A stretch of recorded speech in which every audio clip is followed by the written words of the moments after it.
रामायण का प्रथम दिन का युद्ध न केवल एक भव्य युद्ध था, बल्कि यह रावण और श्रीराम के बीच के युद्ध के प्रारंभिक चरण का निर्धारण भी करता था। युद्ध के पहले दिन ही तय हो गया था कि विजय अंत में किसकी होगी, क्योंकि श्रीराम की सेना ने पहले ही दिन रावण के कई प्रमुख योद्धाओं को पराजित कर दिया था। ये दिन युद्ध का एक ऐसा मोड़ था जहां से रावण की सेना की हार की शुरुआत हुई और श्रीराम के नेतृत्व में वानर सेना ने विजय की ओर कदम बढ़ा लिया। अब आइए जानते हैं इस प्रथम दिन के युद्ध के घटनाक्रम के बारे में, जो न केवल वीरता और बलिदान की मिसाल पेश करता है, बल्कि युद्ध के हर मोड़ में गहरी भावनाओं और संवादों से परिपूर्ण था। सुग्रीव द्वारा वज्रमुष्टि का वध। सुग्रीव, जो राम के प्रमुख सहयोगी थे, युद्ध भूमि में अपने शौर्य और साहस का परिचय देने के लिए तैयार थे। रावण की सेना में वज्रमुष्टि नामक एक अत्यंत बलशाली योद्धा था, जो वानर सैनिकों को एक के बाद एक मार गिरा रहा था। उसकी मुष्टि, जो वज्र के समान कठोर और शक्तिशाली थी, के प्रहारों से वानर सेना बुरी तरह से घायल हो रही थी। वज्रमुष्टि का रूप ही ऐसा था कि वह युद्ध भूमि में राक्षसों के जितने भी मुख्य योद्धा थे, उन सब की शान बढ़ा रहा था। उसकी क्रूरता और निर्दयता से पूरा युद्ध क्षेत्र हाहाकार में डूबा हुआ था। सुग्रीव ने उसे देखा और बिना किसी भय के उसकी ओर बढ़े। वो उसके सामने आकर ललकारते हैं, हे वज्रमुष्टि, तुझे ये शिकार करने का अधिकार नहीं है। तुझे रोकने के लिए मैं आ चुका हूँ। वज्रमुष्टि ने सुग्रीव की चुनौती को स्वीकार किया और दोनों के बीच गदा युद्ध छिड़ गया। युद्ध की ये दृश्य अत्यंत भयंकर और उत्तेजक था। दोनों अपनी गदा से एक दूसरे पर प्रहार कर रहे थे, जैसे पृथ्वी और आकाश को एक दूसरे से टकराते हुए देख रहे हों। लेकिन सुग्रीव ने जो कौशल और रणनीति दिखाए, वह अप्रत्याशित था। उसने वज्रमुष्टि को अपनी मल्ल युद्ध की कला से ऐसा मात दी कि वज्रमुष्टि का गदा उसके हाथ से गिर गया और वह धरती पर गिर पड़ा। हर हर महादेव की गगनभेदी ध्वनि के साथ सुग्रीव ने वज्रमुष्टि को उठाया और उसे दूर फेंक दिया। वज्रमुष्टि की वीरगति से सुग्रीव का हृदय उथल पुथल हो गया, लेकिन उसने तुरंत ही श्रीराम को सूचित किया कि उनका एक महान शत्रु अब समाप्त हो चुका है। हनुमान के हाथों सेनानायक दुर्मुख का वध। रावण की सेना का एक और प्रमुख योद्धा था दुर्मुख।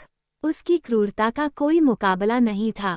वह युद्ध भूमि में पूरी तरह से आसुरी शक्तियों से ओतप्रोत था और वह बिना किसी डर के वानर सैनिकों का संहार कर रहा था। उसकी उपस्थिति ने पूरी वानर सेना को भयभीत कर दिया था। लेकिन तभी बजरंगबली हनुमान युद्ध भूमि में प्रकट होते हैं। वह दुर्मुख से कहते हैं, हे दुर्मुख, तुम्हारी शक्तियां और अहंकार तुम्हें कभी बचा नहीं पाएंगे। आज तुम मुझसे युद्ध करने वाले हो और तुम्हारी मृत्यु का समय आ चुका है। दुर्मुख ने हनुमान को पहचान लिया। वह वही महाबली हनुमान हैं, जिन्होंने लंका को जलाकर राख कर दिया था। दुर्मुख को लगा कि अब उसे इस युद्ध में अपार संघर्ष करना होगा, लेकिन वह पीछे हटने का नाम नहीं लेता। दोनों के बीच एक भयंकर युद्ध शुरू हो जाता है। हनुमान और दुर्मुख के बीच गदा युद्ध, मल्ल युद्ध और शक्ति का प्रदर्शन हुआ। दुर्मुख अपनी हर चाल से हनुमान को पराजित करने का प्रयास करता है, लेकिन हनुमान के असीमित बल और वीरता के सामने उसकी हर एक चाल विफल हो जाती है। तुम जैसे राक्षसों को धरती पर जीने का कोई अधिकार नहीं।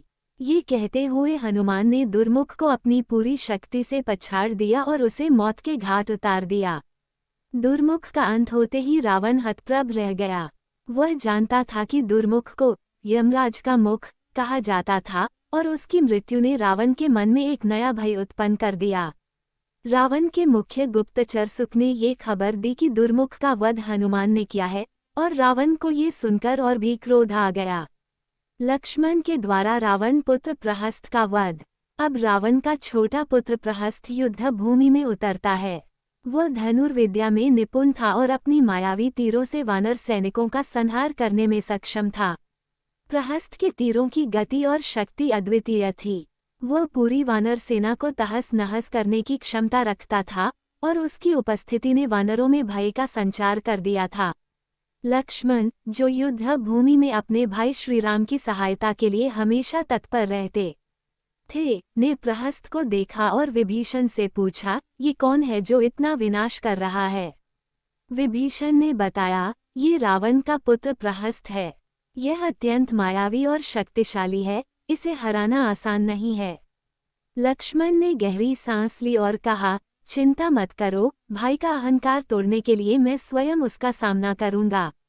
लक्ष्मण ने प्रहस्त को युद्ध के लिए ललकारा और दोनों के बीच तीव्र युद्ध छिड़ गया।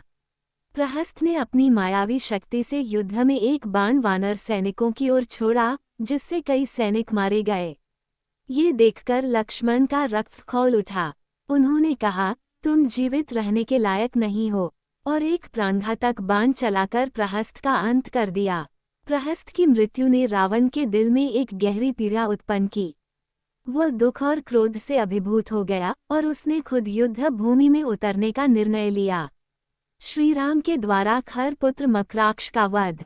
रावण ने अपने पुत्र की मृत्यु का बदला लेने के लिए मकराक्ष को भेजा, जो खर का पुत्र था।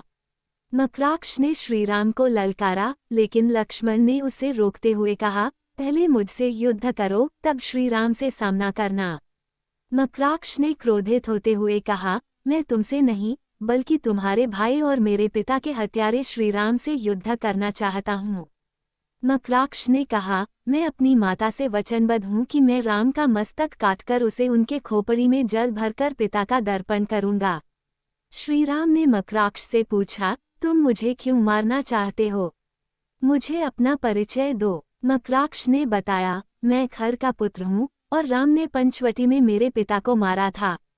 उस दिन से मैं राम का विरोध कर रहा हूँ। आज मैं अपनी माता का प्रण पूरा करने आया हूँ। श्रीराम ने उसकी चुनौती स्वीकार की और दोनों के बीच युद्ध हुआ।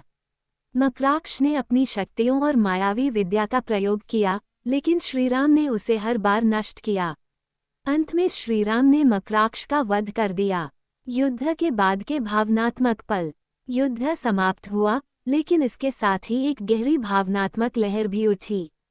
वानर सेना की विजय एक प्रतीक बन गई, और यह युद्ध न केवल भौतिक विजय का था, बल्कि यह एक आंतरिक संघर्ष और आत्मबलिदान का भी प्रतीक था। सभी योद्धाओं के मन में भावनाएं भरी हुई थीं, युद्ध के हर पल ने उन्हें कुछ नया सिखाया था। ये केवल एक युद्ध नहीं था, बल्कि एक तपस्या थी, जिसमें हर योद्धा ने अपने जीवन की संजीवनी दी थी। श्रीराम और उनके सहयोगियों ने ये सिद्ध कर दिया कि सत्य और धर्म की राह पर चलकर किसी भी अजेय शक्ति को पराजित किया जा सकता है।